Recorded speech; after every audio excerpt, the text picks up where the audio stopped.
Welcome students, history classes में आप सभी का स्वागत है। हमने महमूद गजनवी के आक्रमण में पार्ट 1 है जो कर लिया था। बाकी जो शेष आक्रमण थे अब हम वो आगे कर रहे हैं। तो नेक्स्ट है 11वां आक्रमण।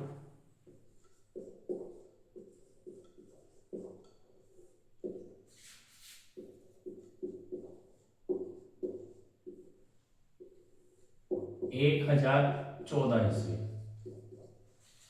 1014 ईस्वी में महमूद गजनवी ने थानेसर, जो कि वर्तमान हरियाणा में कुरुक्षेत्र और इसके आसपास का क्षेत्र है, तो थानेसर में आक्रमण किया। ये यहाँ पे भी अनेक विश्वविख्यात मंदिर थे। यहाँ पे चक्रस्वामी का जो प्रसिद्ध मंदिर था, तो महमूद गजनवी ने उस मंदिर को ध्वस्त किया और वहां से अनेक बहुमूल्य सामग्री है वो वहां से प्राप्त किया, अपार धन संपदा वहां से प्राप्त की। इसके बाद महमूद ने नगर को लूटा और अन्य मंदिरों को ध्वस्त किया और अनेक हिंदुओं को मौत के घाट उतार दिया। जाते जाते वो चक्रस्वामी की मूर्ति है वो अपने साथ गजनी ले गए। नेक्स्ट है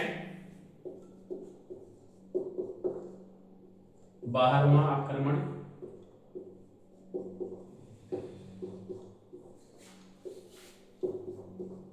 एक हजार 15 ईस्वी 1015 ईस्वी ने महमूद गजनवी ने कश्मीर पर एक बार फिर से आक्रमण किया।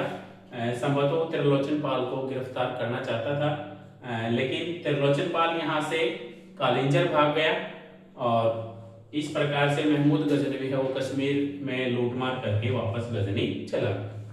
नेक्स्ट है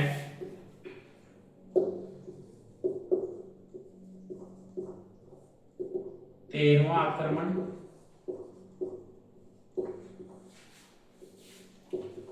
एक हजार 18 ईस्वी उत्तरी भारत पर यह भी महमूद गजनवी का एक प्रसिद्ध आक्रमण है, उनमें गिना जाता है। 1018 ईस्वी में महमूद गजनवी ने मथुरा पर आक्रमण किया और मथुरा के मंदिरों को लूटा। यहां से उसने 30 मन सोना, 2 बहुमूल्य जवाहरात और एक 50 तोले का नीलम है वो प्राप्त हुआ। इसके बाद उसने वृंदावन में अनेक मंदिरों और किलों को लूटा। तत्पश्चात उसने कन्नौज राज्य पर आक्रमण किया, जो कि उत्तरी भारत का उस समय का सबसे प्रसिद्ध राज्य था। यहाँ का जो शासक था कन्नौज का, वो राज्यपाल था जो कि एक राजपूत शासक था, लेकिन उसने बिना लड़े ही महमूद गजनवी की अधीनता स्वीकार कर ली। वो एक कायर शासक निकला। महमूद गजनवी ने कन्नौज राज्य को जी भर के लूटा, वहां पे कत्लेआम का आदेश दिया। संभवतः कन्नौज से महमूद गजनवी ने जो अपार धन संपदा लूटी वो तत्कालीन लेखों के अनुसार 30 लाख दिरहम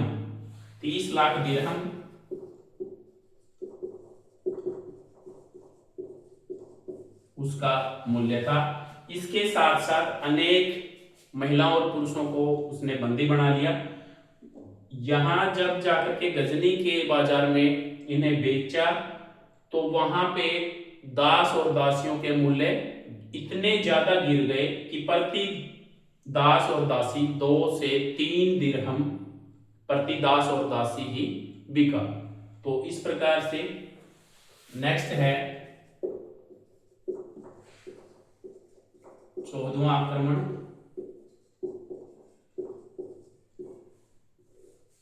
1019 ईस्वी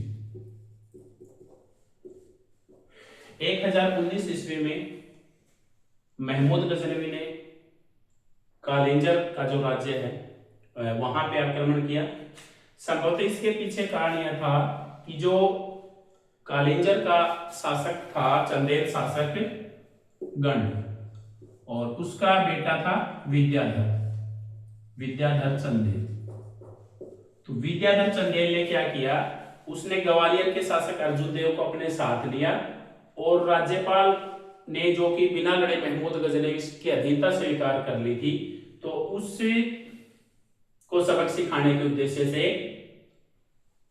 कन्नौज राज्य पर आक्रमण कर दिया। इस युद्ध में राज्यपाल मारा गया, तो महमूद गजनवी है वो ये बात बर्दाश्त नहीं कर पाया, इसीलिए उसने 1019 ईस्वी में कालिंजर पर आक्रमण कर दिया। विद्याधर का साथ देने जो ग्वालियर का शासक है अर्जुन देव, वो युद्ध के मैदान में आ गया। महमूद गजनवी ने इन्हें बुरी तरह पराजित किया। विद्याधर है वो युद्ध का मैदान छोड़ करके भाग गया। अंत में जो विद्याधर का पिता था चंदेल शासक गंड, उसने महमूद गजनवी से समझौता किया और उसे अतुल धन संपदा दे करके मनाया। नेक्स्ट है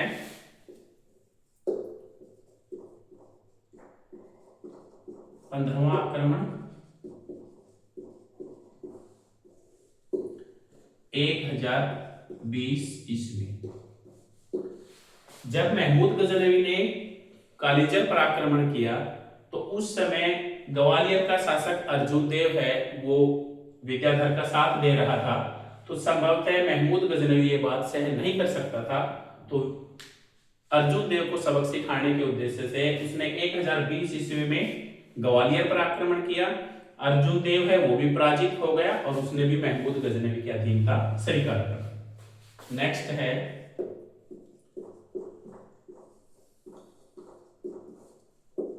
16वां आक्रमण 1025-26 ईस्वी।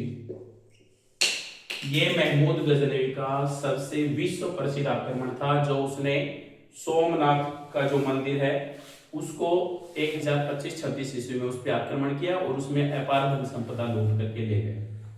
सोमनाथ का मंदिर है गुजरात में स्थित था। महमूद गजनवी है वो अक्टूबर 1025 ईस्वी में उसने 80,000 अपने चुने हुए योद्धा लेकर के सोमनाथ के लिए प्रस्थान कर दिया।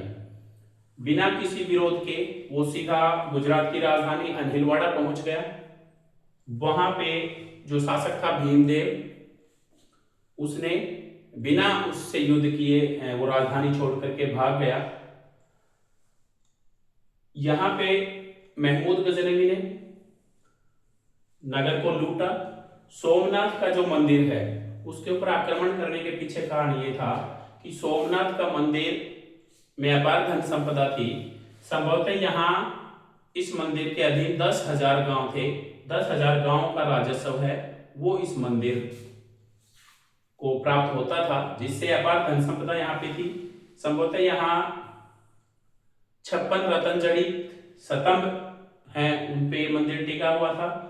भगवान सोमनाथ की मूर्ति है वो बीचों बीच हवा में झूल रही थी। मंदिर का जो घंटी बजाने के लिए 100 मन सोने की जो जंजीर है वो लगी हुई थी, और इसके अलावा भी जो बहुमूल्य रतन और जवाहरात हैं वो भगवान सोमनाथ की मूर्ति और मंदिर के स्तंभ जो है, छत्र जो हैं, उनमें जड़े हुए थे। इसलिए महमूद गजनवी ने यह आक्रमण किया। संभवतः यहाँ लोगों ने ये मान लिया कि भगवान सोमनाथ हैं वो स्वयं ही लड़ेंगे, फिर भी सैनिकों ने विरोध किया और 5,000 सैनिक हैं वो इस युद्ध में लड़ते हुए मारे गए। महमूद गजनवी ने अपनी गदा से भगवान सोमनाथ जो शिवलिंग है उसको नष्ट कर दिया और भगवान सोमनाथ की मूर्ति है उसको ध्वस्त कर दिया।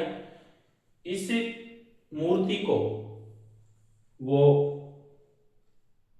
गजनी, मक्का और मदीना वहां पे इसके टुकड़े भेज दिए, जो वहां की प्रसिद्ध मस्जिदों की सीढ़ियों में लगवा दिए गए। और इस प्रकार यहां से जो अपार धन संपदा वो लूट के ले गया, संभवतः 20 लाख दीनार के मूल्य का सोना और हीरे जवाहरात यहां से लूट करके ले गया। इस प्रकार 16वां आक्रमण था जो कि सोमनाथ के मंदिर पर था। ये एक विश्व प्रसिद्ध आक्रमण है और ये मंदिर है अपने धन दौलत के लिए पूरे विश्व में विख्यात था, इसीलिए महमूद गजनवी का निशाना बना। नेक्स्ट है 17वां आक्रमण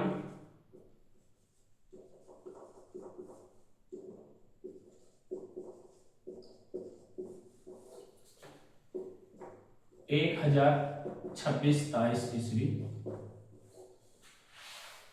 महमूद गजनवी जब सोमनाथ पर आक्रमण करके और धन को लूट करके ले जा रहा था, तो जो सिंध में खोखर जाति के जाट थे उन्होंने उसको बड़ा तंग किया था, बड़ा परेशान किया था। यही कारण था, उनको सबक सिखाने के उद्देश्य से महमूद गजनवी ने 1026 ईस्वी के अंतिम समय में और ये आक्रमण किया, और संभवतः यहाँ सिंध के और जो मुल्तान के खोखर जाति के जो जाट थे उनके साथ भयंकर संघर्ष हुआ। अनेक जाट हैं वो सिंधु नदी में डूबकर मर गए। उनके परिवारों को महमूद गजनवी ने बंदी बना लिया, दास बना लिया, और इस प्रकार से ये उसका अंतिम आक्रमण था। और यहाँ सिंध के खोखर जाति के जाटों पर उसने कत्लेआम का आदेश दे दिया। धन्यवाद।